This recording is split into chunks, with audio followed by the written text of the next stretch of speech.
আগরতলার জিবিপি হাসপাতাল রাজ্যের অন্যতম প্রধান রেফারেল হাসপাতাল।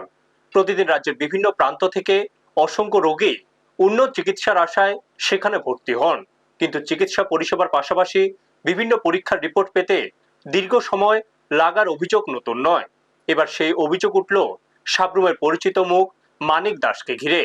সাবরুম নগর পঞ্চায়েতে কর্মরত মানিক দাস এক নামে যাকে চেনেন শহর ও আশপাশ এলাকার প্রায় সকল মানুষ। সাবরুম শহরের পরিষ্কার পরিচ্ছন্নতা রক্ষায় নীরবে দায়িত্ব পালন করে চলেছেন তিনি বহুদিন ধরে।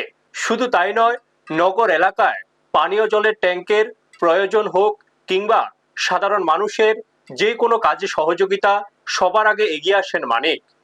মানুষের উপকারে সদা প্রস্তুত এই মানুষটির গুরুত্ব এলাকাবাসীর কাছে অন্যরকম।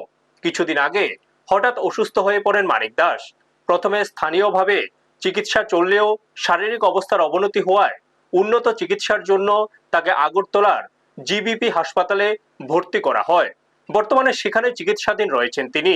এদিকে জিবিপি হাসপাতালের চিকিৎসা ব্যবস্থা নিয়ে প্রশ্ন তুলেছেন মানিকের পরিবারের সদস্যরা। তাদের অভিযোগ, হাসপাতালে একটি সাধারণ সোনোগ্রাফি রিপোর্ট পেতেও 3 দিন সময় লাগছে, অথচ গুরুতর অসুস্থ রোগীর চিকিৎসায় বিভিন্ন শারীরিক পরীক্ষার রিপোর্ট দ্রুত পাওয়া অত্যন্ত জরুরি। রিপোর্ট দেরিতে মিললে চিকিৎসা প্রক্রিয়াও ব্যাহত হওয়ার আশঙ্কা থাকে বলে দাবি পরিবারের বক্তব্য, রাজ্যের সবচেয়ে বড় সরকারি হাসপাতালে যদি একটি সাধারণ রিপোর্ট পেতেই দিনের পর দিন অপেক্ষা করতে হয়, তাহলে সাধারণ মানুষের মনে চিকিৎসা পরিষেবা নিয়ে প্রশ্ন ওঠা স্বাভাবিক। ব্যুরো রিপোর্ট, নিউজ তৎকাল 24।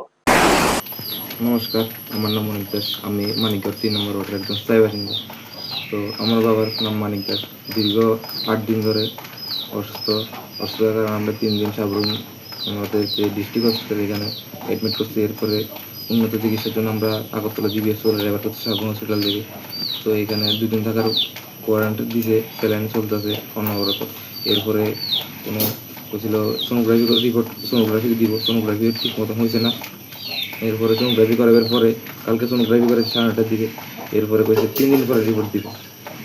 একজন মানুষ যদি 8 দিন একটা হসপিটালে পড়ে থাকে, তো এই মানুষের কি হয়েছে, কি রোগ কি না কেমনে করবো ডাক্তার। এখন আপনাদের দাবি কি? আমাদের দাবি, প্রশাসনের কাছে একটাই দাবি, যেন তাড়াতাড়ি সুস্থ হয়ে রোগী আমাদের বাড়িতে আসে। এটাই আমাদের দাবি।